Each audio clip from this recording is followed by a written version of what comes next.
రేవతి అయితే రాజ్తో ఇంకా కావ్యతో ఇలా అంటూ ఉంటుంది, నేను చేసిన తప్పు వల్ల నా కొడుకుకి ఎలాంటి శిక్ష అనుభవించొద్దని, అమ్మకి నాపై ఉన్న కోపాన్ని పోగొట్టుకోవడానికి నేను ట్రై చేస్తూ ఉంటాను అని అంటూ ఉంటుంది. మన కుటుంబాన్ని వాని దగ్గర చేయడానికి చూస్తున్నాను.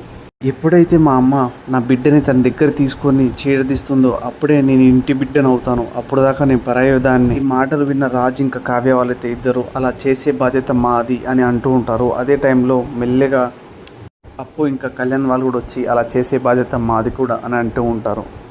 అప్పుడే కళ్యాణ్ లోపలికి వస్తూ ఉంటాడు. అప్పుడు రేవతిని అంటూ ఉంటాడు, ఏంటక్క లోపల రావడానికి చాలా భయపడ్డావంట కదా, నీకు ధైర్యం కోసం నా పేరైనా తెలుసుకోవాల్సింది కదా అక్క అని ఎంతో హాస్యంగా అంటూ ఉంటాడు. అప్పుడే రేవతి అయితే చాలేరా, అమ్మని చూసినప్పుడైతే నా గుండె ఒక్కటేసారి ఆగిపోయినట్టంత పని అయింది, నీకేం తెలుసు నా బాధ అని అంటూ ఉంటుంది.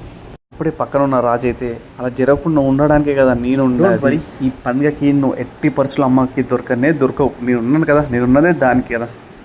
రుద్రాని అయితే అందరినీ హాల్లోకి పిలుచుకొని వస్తుంటుంది. అదే టైంలో రేవతి వాళ్ళ బాబుని సోఫాలో కూర్చోబెట్టి ఒక మాట అయితే అంటుంది, ఇన్ని రోజులు ఎంత బుర్రలు బద్దలు కొట్టుకుంటున్నా నాకు వీడెవడో కానీ నాకు ఆన్సర్ దొరకలేదు, కానీ వీడి నోటితో ఇప్పుడు వీడే చెప్పాడు ఆన్సర్, చెప్తాను వినండి. అప్పుడే బామ్మ ఏం చెప్పాడు వాడు చెప్పు అని అంటూ ఉంటుంది. అప్పుడే రుద్రాని అయితే వీడికి ఇంటికి ఉన్న సంబంధం ఏంటో చెప్పాడు వీడే అని అంటుంటే పక్కనున్న రాజ్ కావ్య వాళ్ళైతే షాక్ అయిపోతుంటారు. ఇప్పుడు వీడు ఏం చెప్పేస్తుందో తిని ఏం చెప్పేస్తుందో అని భయపడుతూ ఉంటాడు.